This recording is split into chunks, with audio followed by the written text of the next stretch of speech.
We often get asked the average age of office stock around Asia Pacific.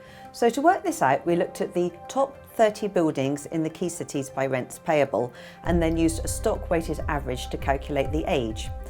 Using that basis, the cities with the newest stock are Beijing and Shanghai, partly in a result of the recent construction boom in China. City number 3 on the list is actually Tokyo, which has surprised some people with an average age of about 8.4 years. And that has been as a result of the recent ongoing redevelopment projects around the city.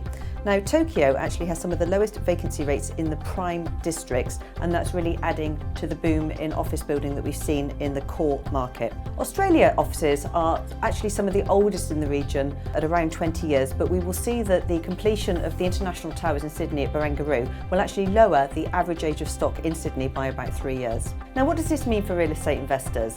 It means that investors can buy core assets in the region with a long life expectancy, and they can consider buying in Beijing and Shanghai in addition to the more usual core markets of Tokyo and Sydney. We also looked at which cities have the most expensive rents.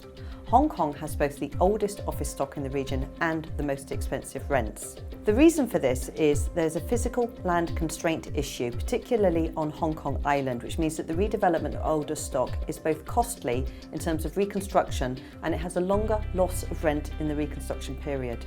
Hong Kong's system of multiple ownership under Deeds Mutual Covenant also means that grade B and C office stock that in other cities would have been redeveloped is not undertaken, as it's expensive and slow to get the many owners together to agree to sell the whole block for redevelopment.